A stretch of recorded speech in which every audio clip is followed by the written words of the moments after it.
Hey everyone, in this video I'm talking to Steve Wallerman. Steve and I went to ALC together a couple of years ago and sort of followed each other over the years.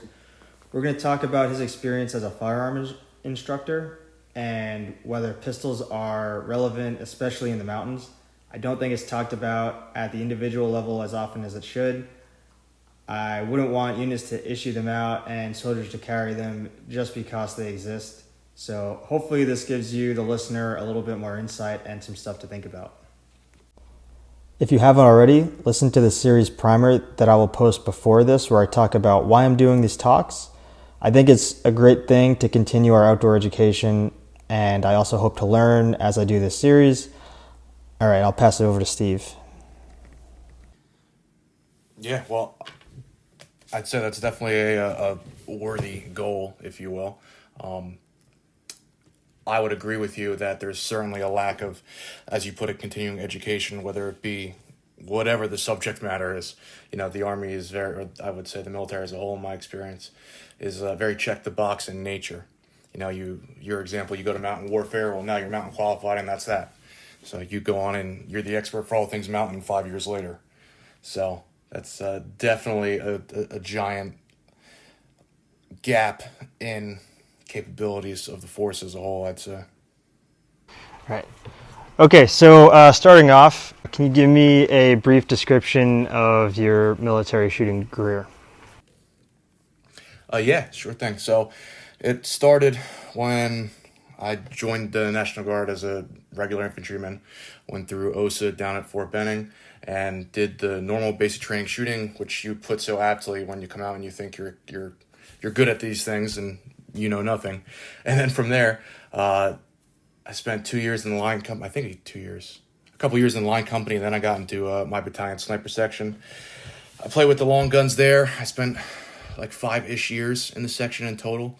Been to a variety of shooting schools, squad designated marksman, the MMTC, the Marksmanship Master Trainer course that they put on in Benning now. It's a relatively new course. And I spent a year about that on New Jersey, which is the state that I reside in, the People's Republic of New Jersey, on the state's shooting team and on their whole training program. That's the long and the short of it in the military. On the civilian side, I work as up until recently, worked as a defense contractor, training, deploying airmen primarily. There would be some other DoD contractors that would come through, but training people going overseas at the Air Force's deployment center. So I did that for 7-ish years as well. And up until very recently, that was what I did. And I stopped there, and now I'm doing my own training company, whether it be civilians or law enforcement or military on their own dime or what have you. But yeah, that's the not so short version of it. Awesome. My experience with pistols is, when I started off in a line company, we very rarely drew pistols.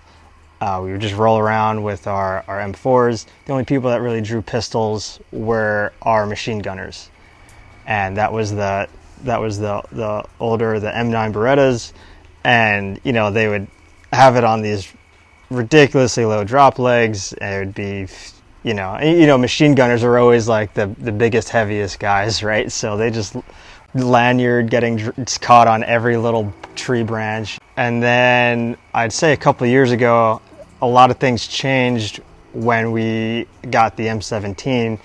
I think it was partly just because it's cool and new and everyone wanted to carry them. But it turned into now team leaders and up all have pistols. And so there was that shift. And so people started, we have the Safari Line holsters. Now they're a little bit slick and not cumbersome. That's when we started to use pistols. Deployment, issued a M17. My platoon was a mix of M17s and M9 Berettas. Did mostly convoy things. Then we went into the mountains a little bit. And for that, we didn't carry our pistols. In your view, why do soldiers carry pistols, and should every soldier carry a pistol? Well, Soldiers carry pistols because it's a tool. I mean, you can replace the word pistol with any implement, whether it be rifle or machine gun or AT4. You know, just insert tool here. So it's mission driven, obviously, like most things that a soldier has to work with their hands. So to explain the pistol, I would expand it outward. That's not why soldiers carry pistols, but why do we carry pistols in general? And the two reasons that I typically provide when this comes up in conversation is that a pistol provides convenience and concealability. Now, the concealability isn't all that big in, the conventional force world per se, but working on that broader spectrum that I just laid out there, those are the two main reasons for carrying pistols. The convenience would be the big one for the military, and what plays into the convenience, which is it's relatively small and compact and light-ish, right? So you can be armed regardless of what it is that you're doing or what you're doing with your hands, whether it be dealing with like any prisoner of war EPW or climbing a ladder or picking up a sandbag or what have you, right? You have something there. Now, that can broaden out from just the combat arms aspect of like an infantryman or what have you, and to like a more support role, whether it be, traditionally like medics, although the GUI they've been carrying carbines, but the medics or the officers or the engineers or what have you, someone whose military occupational specialty doesn't include like combat arms. It's just to give them being the soldier something to defend themselves with, and a defensive capability and not an offensive capability. Yeah, I agree that pistols are definitely there for convenience. If your primary weapon is going to be a long gun like a bolt-action rifle with a high-powered scope, or maybe you're a machine gunner, machine guns take a long time to reload. Bolt-action rifles aren't great for CQB, clearing tighter spaces, so pistols are definitely convenient to have in those situations. So you train a lot of airmen or contractors in pistol shooting? Yes. Yeah, our curriculum is pretty much like half M4 and half Beretta. Okay, so what have you seen has been the biggest barrier for new pistol shooters in the military? I would. There's a lot there. First off would be ego, and second off would be their chain of command, and the egos of their chain of command. Where I worked at, the main things we taught were shooting. That's what we discussed. So shooting, driving, and fighting, and those are the three things that all males in particular like to think that they're fantastic at already and that they got it down. So I ran into most of us ran into the problem of having to break through people's egos and kind of have people be open to learning, as silly and ridiculous as that may seem. That was genuinely the number one barrier to entry, if you will, of increasing their own ability levels, was understanding that they can get better and that they should get better. Outside of that, just familiarity of the weapon system as a whole. I mean, pistols are the most difficult weapon system to shoot because you only have 2 points of contact if you're using both hands. So they're inherently more difficult to shoot than, say, an M4 or any sort of rifle. So, and the only way you get good at them is if you practice with them, primarily dry fire, and then you earn the bang, and then you get to the live fire portion of things. If you're not shooting pistols or dry firing on them often and consistently, you're not going to be good at them. And kind of how you touched upon in the opening, we're very check the box, as in like, oh, well, you've qualled on your M9 or your M17. You are now good to go. Like that's not the way it works. So it's drilling into the individual student that if you want to get better at this, you have to take what we're giving you and continue on your own. You're not going to become proficient at employing your M17 or Beretta or your sidearm unless you put time into it and you work with it. Yeah, I exactly agree. I sucked at first. I was really bad. I worked with a buddy, and we got better together. But there's no real magic to it. It's just getting out and doing it. Do you have a suggestion for how people set up their holsters? Yes, most certainly. Again, like you said, giving someone who's doing stalks an M17 on their hip is a much different scenario than someone who's working a gate. When it comes to holster setup, generally speaking, don't have it be hanging down by your knee and on the front of your leg or the back of your leg. That's one of my biggest pet peeves if you go rolling through the gate of any installation. And most of the time they're wearing a Navy uniform, but it goes across all branches. But you see the gun hanging down on their knee, and it just looks bad. Like, I don't know if these people ever looked in a mirror or whatever, but like, you don't even look cool. And as we all know, that's like rule number 1 or 2 or 3, depending on the time of day. So don't have it be hanging down by your knee, right? Like, get a proper belt, get it set up. My threshold in the standard loadout, if you will, is I want to be able to cusp the bottom of the holster with my firing hand without leaning, having to bend over or any weirdness like that. Another reference point you could use is I like to have the pistol grip in line with my belt line, right? So it keeps it out of the way if I have to wear a plate carrier, an IOTV, or something like that, or side plates, whatever. But I can still access it, and that's my first rule of thumb there. Because as soon as, like I said, 1, you just look like an idiot if the thing's hanging down low, and then 2, it tells me that you've never done anything except stand there with your holster on. Because as soon as you start running with that thing, especially if like you have an actual magazine in there, and you're not just wearing it and for funsies, you start running and that thing's just flopping all over the place. Like it's not a good feeling.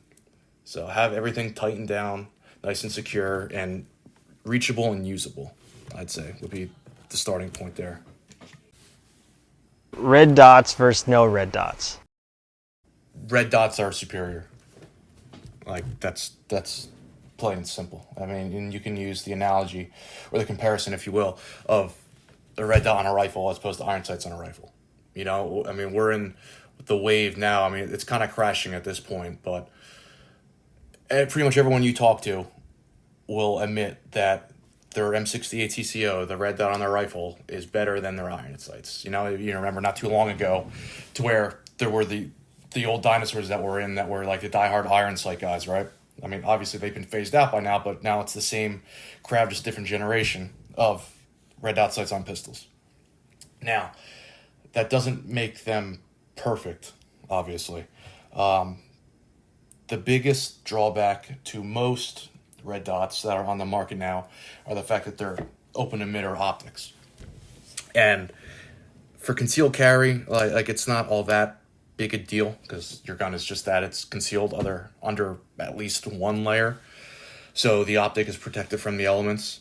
But if you're using it in a professional or duty capacity, in the setups that we've previously talked about, that red dot is exposed to the elements. And all you have to do is be caught outside when it's raining and have to use that red dot to realize that there's a severe limitation here. Because as soon as rainwater or crud or debris or whatever gets on that lens, well, now you have an obstructed glass. You have a less than ideal sight picture, to say the least. So they are certainly better when it's just you're talking strict performance, right? All the advantages that are inherent to a red dot are present as well. But for most of them on the market, the open emitter has obvious limitations or drawbacks, if you will. I first experienced that with a Hollow Sun, I want to say 507C. And it was not a pistol, it was my offset dot on one of my rifles. And I was caught out running a class, and a torrential downpour happened. And that thing just became unusable. And that was a very important lesson that I learned there. And it obviously applies to pistols as well. I'm hoping to get my hands on an Aimpoint Acro soon. There's a few new dots that are coming out onto the market. The Acro's been out for a little bit now. They just had a new iteration come out. And I think SIG also just put out like a new enclosed emitter offering. Have you seen that? You can kind of like piece them together, actually. It's like an open dot, but then you can get a hood for it and seal it up. It looks very cool. But anyway, dots. I guess to sum that up, dots are better than iron sights. They're just it's one thing as opposed to two to three things, right? That you have to align and deal with. But you just have to understand the limitations of the equipment you're using. So if you have an enclosed dot, well, that's not as much of a factor. But if you're using like your SIG dot, or like I'm holding it's actually my M18 on my hand right now with a Leupold Delta Point Pro on top of it. Like I have to be aware of that. When this is out on my hip and I'm out doing things and it starts raining, or I'm like the other day I was hopping in and out of machinery and climbing up on berms and stuff, and I had all kinds of dirt and crud and debris in the glass. Like I have to know that's something that I have to deal with if I go to draw the gun and I need it and I can't see the target and the dot superimposed onto it, you know. So again, everything is just knowing what you're using and the factors that affect what you're using. Experience. Really, I mean, that's if you had to sum it all up, it's having experience on the tools and equipment that you're using. You know, that's lacking for a lot of people just because of time and a variety of other reasons. But yeah. Dots will continue to be the future, and when more companies and technology improves and more companies start coming out with more closed emitter options, I think that's going to be the standard.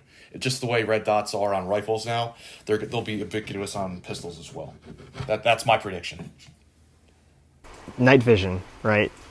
So we had a chance to go to a range, and we had the range day into the night, and we had new pistol shooters, or relatively new pistol shooters, and their grouping was better at night with a red dot than it was during the day with open sights. And I think the future of night vision is obviously going to be passive aiming, right? Night vision is becoming more and more prominent, not just for good guys, but also for some bad people too. So I think passive aiming is the future, and red dots make it a lot easier to aim at night. I know the Army does have something, I believe it's called the PALS, the pistol aiming laser, right? And it goes where you would typically put a light on a pistol. I think it also has a light, but we messed around with those a little bit too. And it's cool, but it's still active aiming, right? So you still see that beam,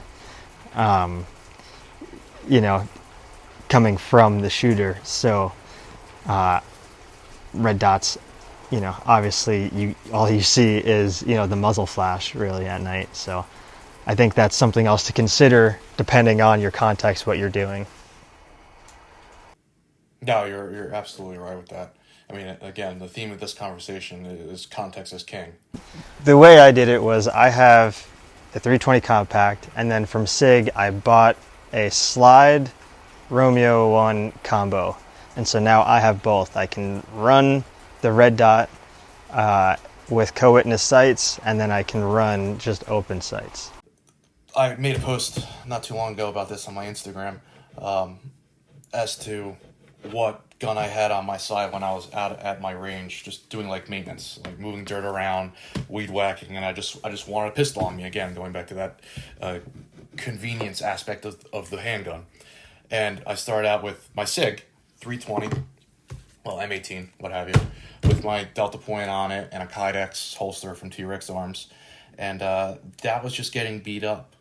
And it's a work gun; it's supposed to get beat up, but I don't want to abuse it overly so for no reason. Like I don't want to be smashing my piece of glass that's on top of my gun into steel of a machine, or into logs or what have you. So just for peace of mind, I swapped it to my stock Glock 19 in a Safariland active retention holster and didn't think about it anymore, So it's like everything, man. A lot of times until technology catches up, the advantages that you get from the technology can become disadvantages if the context is you need a more robust tool, if you will. Like I don't want to have to worry about things. So like you have the exact setup that you said, to where you have the one slide with the optic on it and the one slide without it. Like right on, man. That's awesome. You just slap it on there and you're good to go. Yeah, it takes 10 seconds, if that. We'll talk about some best practices for carrying pistols in the mountains when I would decide to carry a pistol versus not carry a pistol. If there's the potential for me to have to wear a climbing harness, I am probably not going to bring a pistol. Now, if I am not climbing, but just going up steep hills and stuff like that, I think it's absolutely, it can be appropriate to have a pistol on my hip. Sometimes we don't plan on being in enclosed spaces, and then we end up in enclosed spaces. Some people say, "Oh, I'll just carry if my weapon goes down, I'll just carry an extra bulk carrier group." Yeah, I mean that's great, but other things besides your bulk carrier group can go wrong with your rifle. I've seen it a lot on people's hip belt, and I think that's kind of silly. When we drop rucks, like that's typically when we plan on getting into a fight, right? So, I wouldn't want to leave my pistol with my ruck. Yeah, that's exactly right in the sense of convenience now. Like, because what are you going to do? Oh, hang on, guys. Let me work with this Molly QLS fork thing that Safariland made, which is very cool, but now it's taking me 35 seconds that I don't have to swap it, you know? I mean, that leads into all different other conversations as to can you carry the gun in a chest rig in the military context, which, I'd say most units would say no, but it depends on who you're working with and what you're doing and all that. But in my personal experience, when I'm out hiking with a pack on, that's typically the way I'll run a pistol. Is I have that just mounted to my chest for the reasons that we discussed. Yeah, I like to have my belt relatively slick if I have to wear a pack. I don't like things clinging onto that, let alone a gun that I want on me at all times. So yeah, that's pretty much how I'm running it. So I guess the last thing to talk about is just how to get started in developing pistol shooting, either inside or outside of military training. Going back to how we opened up with that is take the first step in acknowledging that you need to get better, right? So, I mean, if somebody's listening to this or they're already going down that path, if you will, obviously you've crossed that barrier.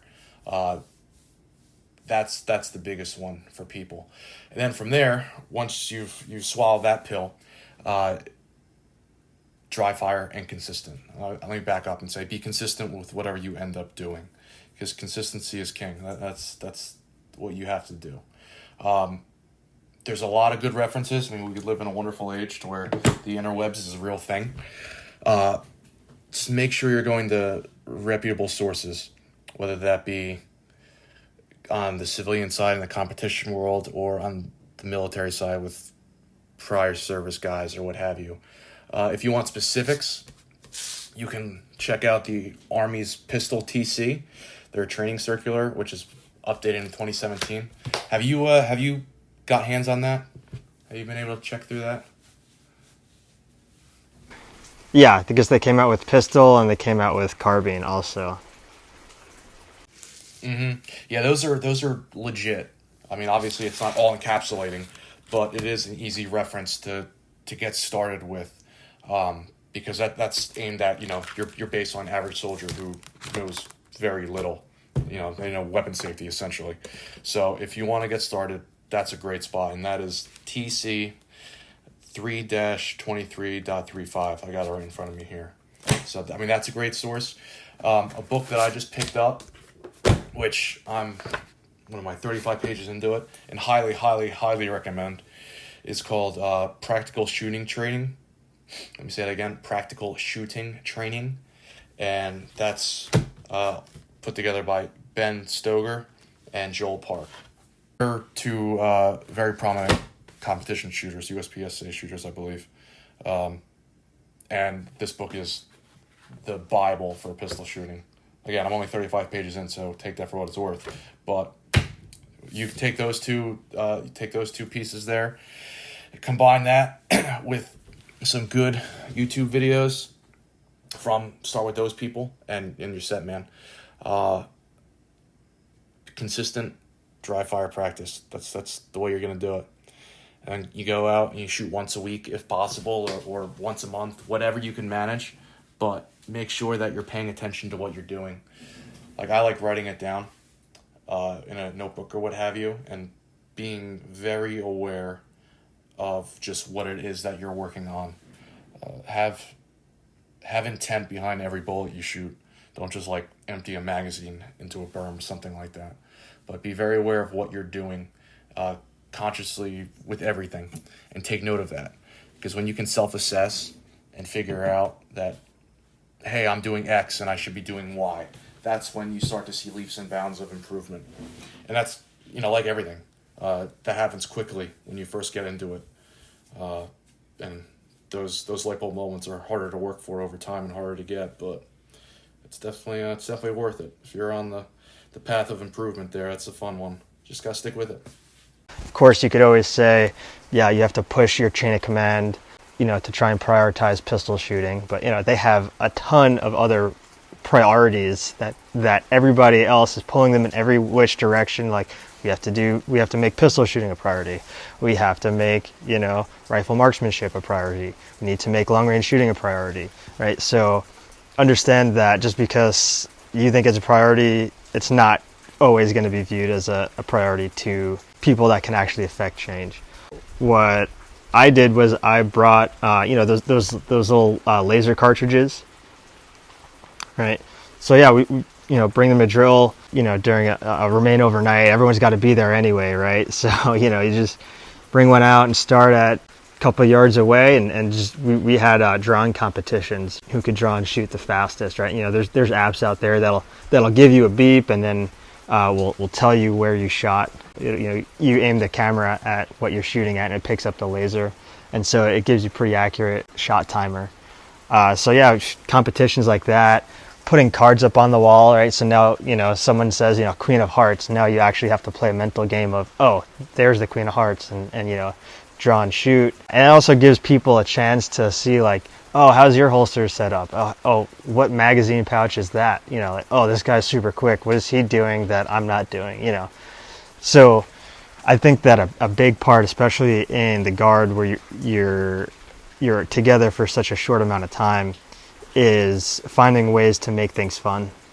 And yeah, so that's what I would suggest for starting to develop some sort of pistol shooting within your unit, right? And that'll get maybe younger guys more interested, like, oh wow, this guy's super good with a pistol. I'm interested in that. I'm interested in learning because I have to carry one anyway, so I might as well learn how to use it. Yeah, I can't stress all of that enough, man, because like you said, the chain of command has all of the other things that they have to do. And it's going to come down to the individual to want to get better. So that individual, whether it be an E5, a senior E4, an E6, whoever, right? Just do exactly what you said. Get the guys out, make it fun, because when people are having fun, they're more receptive to learning, and you put them in the competition environment, and like you said, whether it be an app on the phone or a shot timer, whatever brand, Easy Packed, I think is the one I have, but it doesn't matter. You just make it entertaining, make it fun. Like you said, drawing and putting the sights on target and pressing the trigger.